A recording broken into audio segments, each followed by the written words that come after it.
This is for my five subscribers who like to do research and like to think and like to discover the truth as best we can. We have information now from two sources.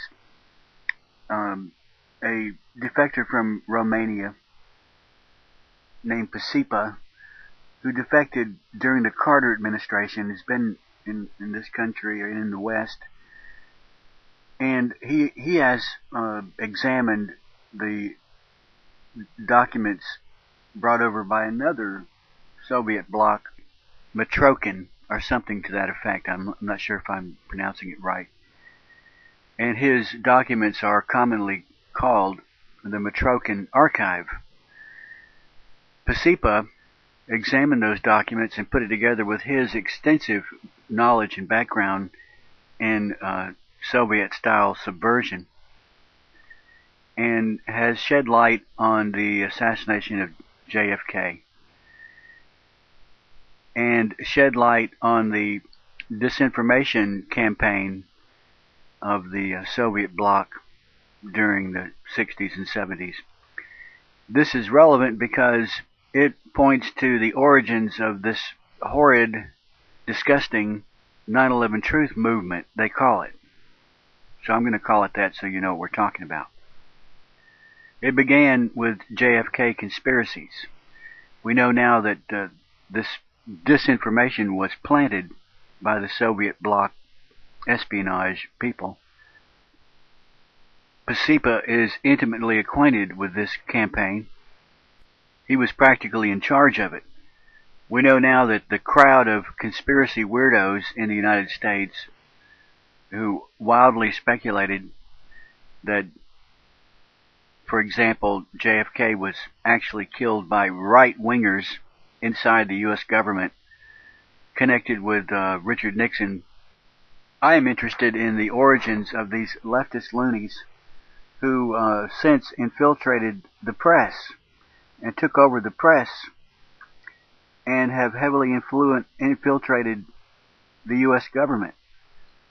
I'm trying to shed light on the origins of these leftist loonies who are robotic pawns working to destroy this country from within. That's my interest.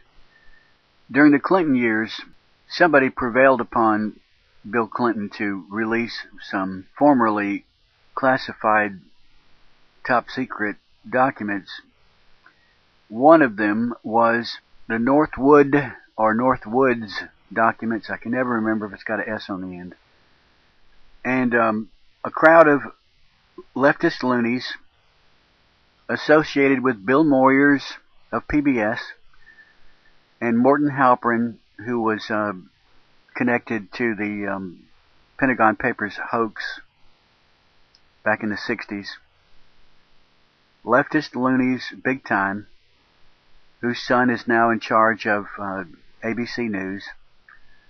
Alright, these leftist loonies, Moyers, Halperin, and Area Nyer, formerly the head of the ACLU, now working for Soros. Yes, he does. George Soros, spelled S-O-R-O-S, used the Freedom of Information Act to obtain these declassified documents, which you and I can do, and no need to bother because they're on the internet. You can find Northwoods or Northwood by Googling it. Leading up to my point, my main point is that a so-called author, a so-called writer,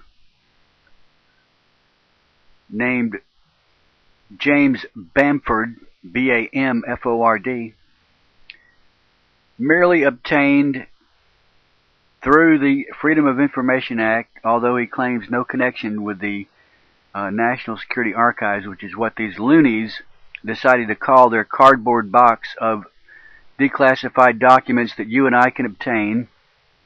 They decided to put their documents in a room in the library at the George Washington University and call it the National Security Archives. It's their own collection of documents sent to them through the mail by the U.S. government.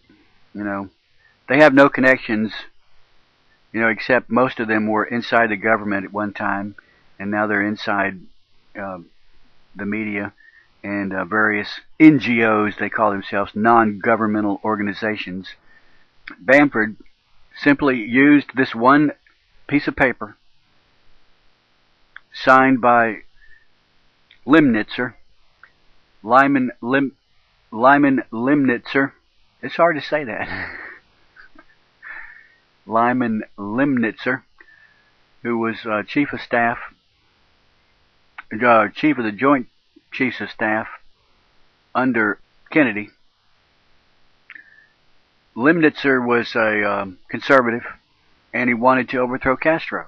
Wow, he's a dangerous man. Better watch out for him. He didn't like Castro and wanted to overthrow him. Well, I confess, I would say that would have been an excellent idea. For some reason, Kennedy didn't want to use overt military action, and he practically ruled out all covert action to remove Castro. But Limnitzer and his associates put together contingency plans, planning papers, wishful thinking about how they might be able to overthrow Castro. And they routinely give these documents, plans, code names, of course. And they chose, probably at random, Northwood or Northwoods. Probably Northwood without an S. The fruitcakes at the so-called National Security Archive, Bill Moyers, Morton Halperin, and friends, either gave access to Bamford, or maybe he got his own copy. But this is the basis. This one paper is the basis of the 9/11 Truth movement, founded upon the JFK conspiracies, based on the foundation created by the JFK conspiracies, which we know now to have been a propaganda hoax pulled off by the KGB. Bamford falsely claimed that he got his information through interviews with the National Security Agency, and he entitled his book something to do with inside the NSA, or the secret chambers, the top secret where nobody can go and live, but yet he got in and he found this information, and he not only lived, but he wrote a book about it and probably made a couple dollars off of it. It had nothing to do with the National Security Agency. His book is all about Operation Northwood, which was merely a planning paper, a contingency plan, one of many. Military planners do this all the time. They do it all day long. Plan in advance, so when something happens, they'll already have some half-baked plans in place and not have to start from scratch.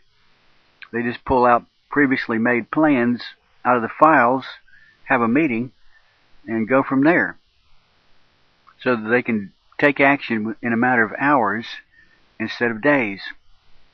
This one document, Operation Northwood, is the basis of the whole 9/11 Truth conspiracy collection of wild ideas. For example, it ended up in a video entitled Loose Change. These three boys that made the video acknowledged that they didn't do the research themselves. They were simply video makers, and were happened to be in the right place at the right time, and they happened to make a few dollars off of this crazy movement called the 9/11 Truth movement by selling their DVDs